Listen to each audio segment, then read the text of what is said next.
In today's world, no matter how smart you are, if you cannot collaborate and you cannot communicate your ideas logically, nobody would love to work with you.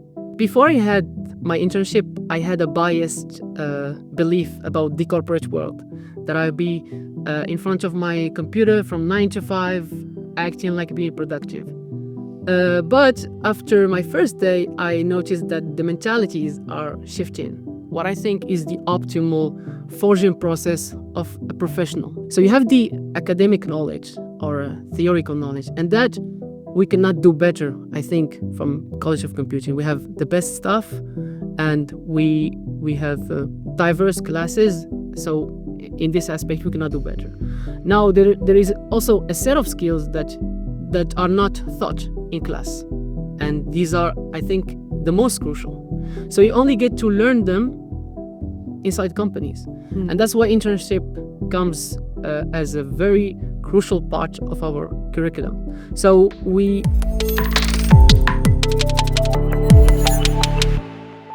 Hello, everyone, and welcome to this new episode of the podcast Faces of the Future, brought to you by College of Computing at UM6P. My name is Meryem Kassou, and I'm beyond excited to kick things off with you here. And today we are pleased to be joined by Yassir. Yassir, welcome to this new episode. Thank you, Meryem. Let's first start by an introduction. So my name is Yassir Fri, and I'm a fourth-year computer science student. First of all, thank you again for the invitation, and I'm very pleased to be your guest.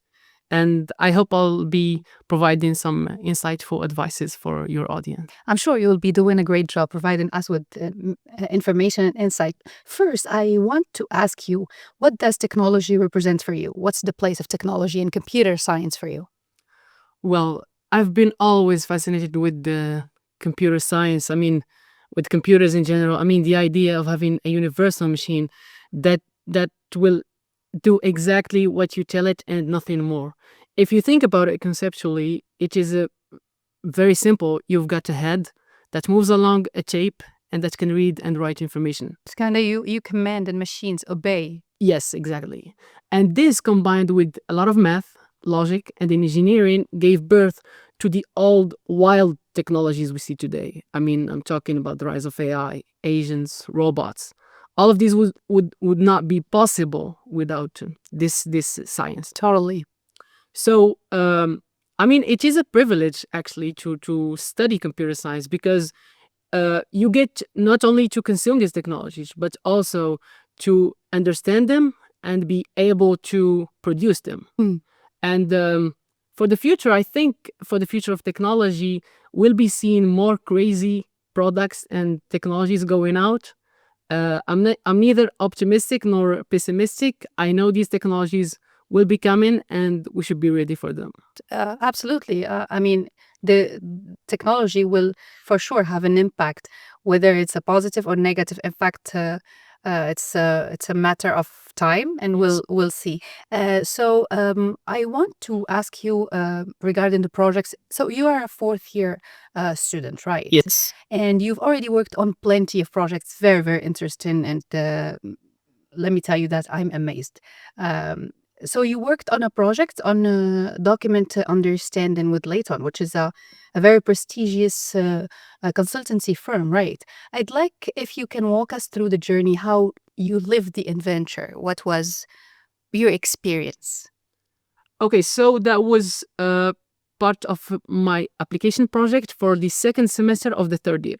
We had to, and this was a part of the LEAP program. So we had to collaborate with the OCR team of Leyton to build in a pipeline that would streamline document processing for businesses, for Leyton's client. Perfect. But first, let me just jump real quick on the LEAP program. I'd like to understand what does LEAP program stands really for? So the LEAP program is the professionalization program of the College of Computing. This might be a fancy word, but to put it simple, it is designed to bridge the gap between what we learn at school and what the industry needs. So it is meant to take us from students to professionals that will have an impact on the labor market. So they'll be offering us, for example, the application projects, internships, there is also the Startup Garage, and from time to time, certifications and hackathons also. It sounds like a real fancy word, the startup garage. What does it mean, startup garage? Is it an entrepreneurship pole, or what's the main focus of startup garage? So Startup Garage is basically the entrepreneurial program of the College of Computing. So in the beginning of the semester, and also it is in collaboration with StartGate. So in the beginning of the semester, we're dispatched into groups, and each one of us, by the end of the semester, need to have a fully fledged business idea. So Starting from the ideation yes, process. you need to come up with the idea and work on the prototype that we'll be presenting at the end of the semester. So we've been proposed courses, mentorships by international coaches. For example, last Friday we had a course on patenting and intellectual property, but from time to time we get to discover marketing, legal aspects of creating a startup. I will just jump in real quick regarding the marketing and the legal aspect of, because tech people tend to ignore, let's say, or forget about these aspects: marketing, legal advice, and everything. And we need to be empowered in this matter, because it's not only about tech, but also about other aspects of the of making a project work. Yes, exactly. I think it is the most boring part for me, at least. But fortunately, I have a great colleague who loves the business side of things, and this was actually very crucial for in our case, for our startup, because we were operating on deep tech. So we had one person which is me, fully focused on the technology and getting the technology built. And my colleague Besma, shout out to her, Shout out to Besma. Was concerned about all the legal aspects, the business model, the pricing, and all the different parts. So basically, during the Startup Garage program, you are required to come up with an idea and work on it, work on the MVP or the prototype, and create maybe potentially a startup. So can you tell us more about, I've heard that you've created, you and your team, right? Yes. It's a teamwork. You created a startup called Omnisafe. Yes. So can you walk us through this journey? So Omnisafe is all about using technology to mitigate risks within a construction site and the mining sites. So we had the idea of using computer vision to try to detect some risky situations in construction sites, mainly in the beginning. So we're developing models that will process footage streams coming from surveillance cameras, and so that we can detect these risks in real time.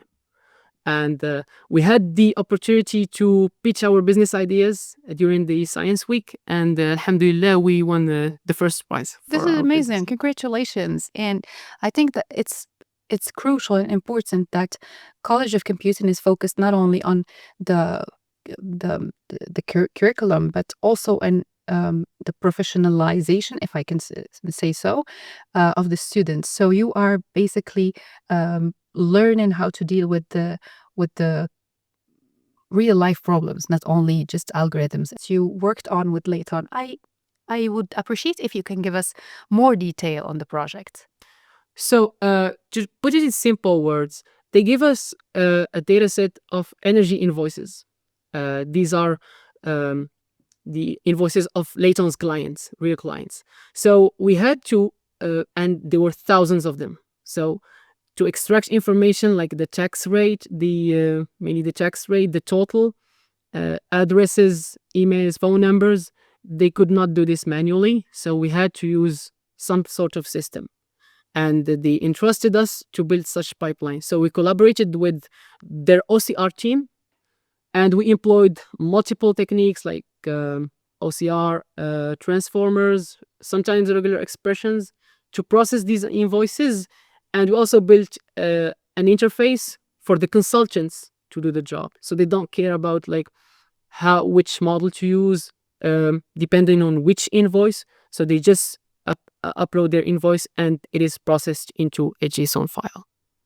Wonderful. So Yassir, so this is basically a project you've worked on the second semester of your third year, right? Yes. Did you had a chance to work on other projects during the fourth year? So during the application project of the second semester of the fourth year, we collaborated with the strategic administration on building a conversational bot that would be used by the internal teams. So we were provided with a huge document of 900 pages, unstructured. Wow. And we had to build an information retrieval system for the internal teams. So we had limitations. So because of privacy concerns, we were only required to use open source software, local models, and given the computational power, required for these models, it was a little bit challenging. But at the end, we had a local model, very efficient, that will run on CPU. Wow. And that had a good latency, an acceptable latency for the needs. This is huge as an achievement. And from another hand, I'm glad that you had the chance to work with strategic administrations, because I know that the culture in those administrations is a little bit different than the culture of the Gen Zs. Basically, you are a Gen Z, obviously. And I would love to ask you, how did you find the working culture in an administration that has already processes already established, and structure and rules that sometimes can't be broken? And what was your impression, let's say, on this way of collaborating? So to answer your question, I will go back to my first internship at Leyton. So before I had my internship, I had a biased belief about the corporate world, that I'd be in front of my computer from 9 to 5, acting like being productive. But after my first day, I noticed that the mentalities are shifting. For example, in my case, my internship was in hybrid mode. So I only had to be in office for 2 days a week, and I had to work remotely for the other days. Also, when I was working in office, I was able to take breaks at my convenience. Of course, I had to attend the meetings and the briefs because they were crucial to keep track of the progress of the projects. But yeah, overall, it was very constructive. I didn't find it like difficult or something, but maybe different. Maybe different, yes. It might be not comfortable for someone that is not used to work under strict rules, yes. But for me, like, the schedule was very flexible. I got to work on the tasks I wanted at my convenience. So yeah, I would say it was a constructive experience. After all, you need to learn these skills because it's a must today. They're crucial, yeah. And what you were pointing now brings me back to your experience at Leyton. And Leyton is a renewed consultancy firm with senior professionals and different cross-functional departments. So I believe that you had to work in teams. So I would love to know what does teamwork represent to you? How do you cultivate this culture? Okay, so the first thing you noticed once you're assigned your team is that teamwork and collaboration are so crucial. It's all about teamwork and collaboration within companies. Totally. It might be difficult if you're used to doing everything by yourself. For example, in our school projects, we do not collaborate a lot. But because of the scale of the projects and the deadlines, you cannot do that anymore. So you need to learn to delegate tasks and be entrusted with your tasks. And to be honest, you need to trust your managers and your colleagues to succeed, because we're all in the same ship. That's the mentality. We're all in the same ship, so we either all succeed or we all fail. And for me, that was very constructive also, because in today's world, no matter how smart you are, if you cannot collaborate and you cannot communicate your ideas logically, and also you learn how to accept criticism, nobody would love to work with you. You learn how to defend your ideas. You learn how to accept constructive criticism. You learn how to stand up and say no if something you believe is wrong. I mean, and all these skills, you don't learn them in school. You learn them inside the company. Let me be honest with you. What you just said, it's just like music to my ears. I resonate with every word you say, especially when you spoke about the skill that is sometimes it's mistaken, it's missing, which is learning how to delegate. Sometimes it can be difficult to trust yourself and your team and your managers and everything, but it's crucial in order to make the project work and to get the job done, you need to trust people around you, to delegate work, and to work in teams. So yes, sir, based on that, give me one concrete example that illustrates what you just said. So one example that's synced in my mind, I will go back to a hackathon we had the pleasure to organize and participate in. It was with the giant construction group Bouygues. That was held. The hackathon was held here in on campus, and there was two teams working on two different subjects. My subject was again safety in the construction sites, and one thing, I mean, I would say it is an anecdote that I think it is interesting to cite here. By the way, we won that hackathon. Yeah. Congratulations again. So we had to submit the scores of our models, and we were the last one for the first attempt. So we submitted our scores, and they right away topped the list. So all of us went out of the room. We were screaming. We were celebrating our score. And there was a single senior engineer, I remember her, that was sitting wisely in front of her laptop. And she came out and gathered us and told us, guys, we're not done yet. We're still open for business. The other teams are still submitting. Let's go and try to max out our scores.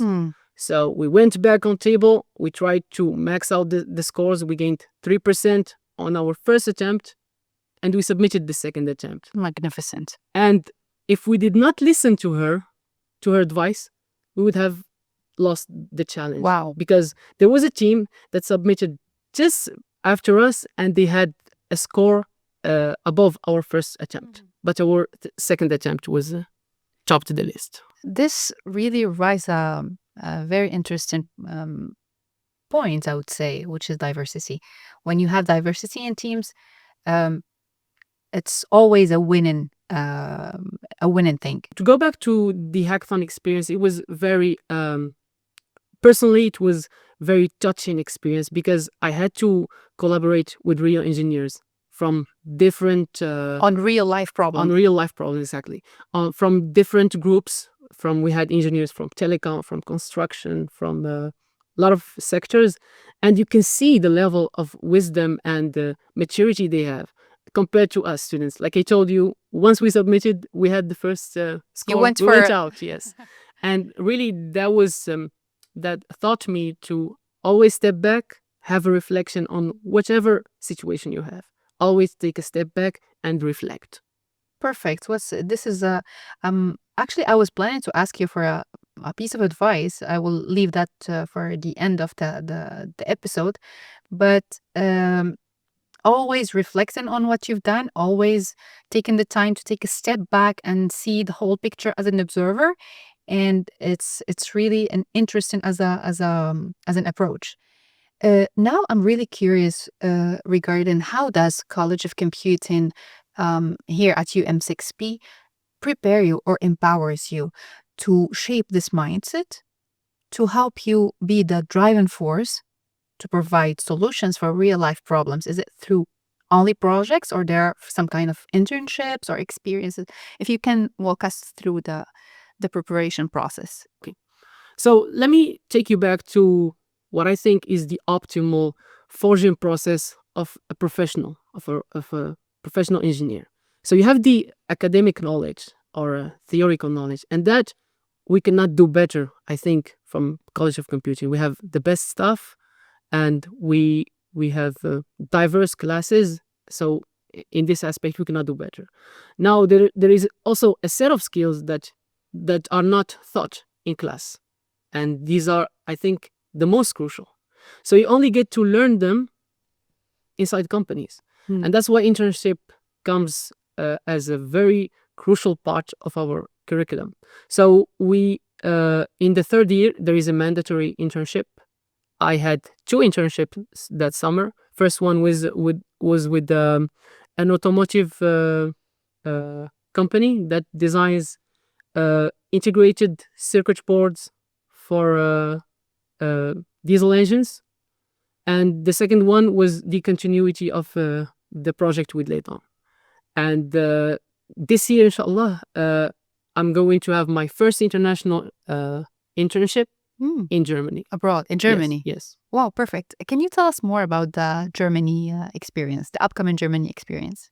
Okay, so the Germany experience is going to be within a research center in Germany called Forschungszentrum, and it is focused on crowd simulations and crowd dynamics.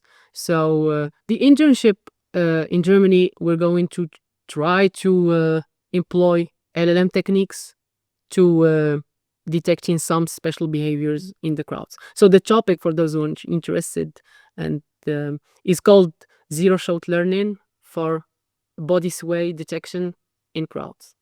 And I would like to go back to the recruitment process of that particular internship. I think it is very interesting to say to future students that aside from your studies, you need to focus on side projects and always try to keep excelling and building stuff that you like. Let's say during the interview, I evoked a project I worked on as a side project, which is a small clone of scikit-learn. Wow. And the guy interviewing me, Dr. Muhsin, shout outs to him, was an open source advocate, and himself was maintaining a package. And my package had 10 stars on GitHub. I was very proud of that. So he ended up asking me some questions about the package, and he really liked the idea. So I believe that was part of the reason why I was selected for the internship.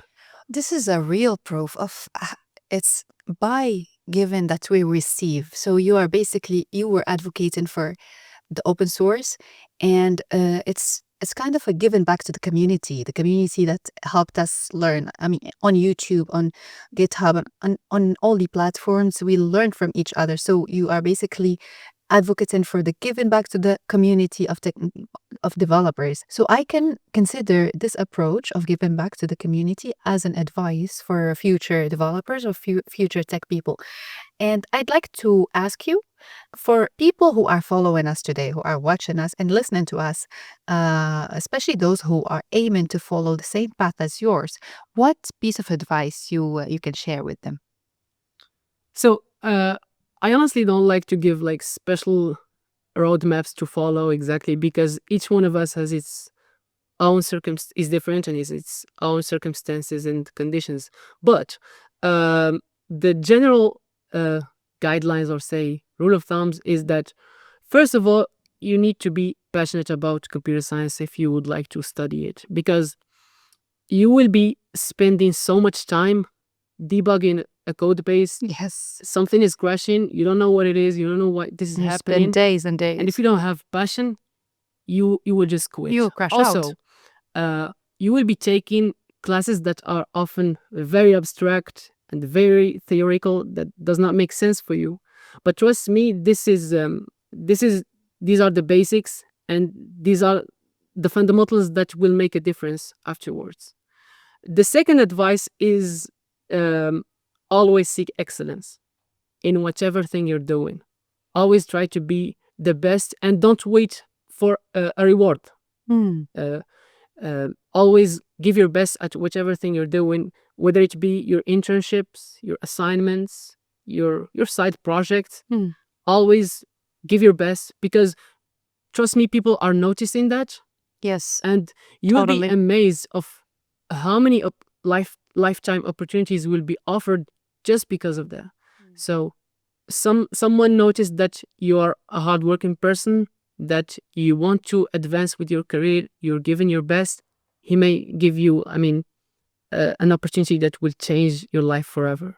So these are, if I had to give two advices, these are the ones I'm thinking about. This is a crucial piece of advice. Thank you so much, Yassir, for Thank joining you, us Maria. today. Thank you. And it was a pleasure having you and discussing with you. You enlightened us on many, many aspects.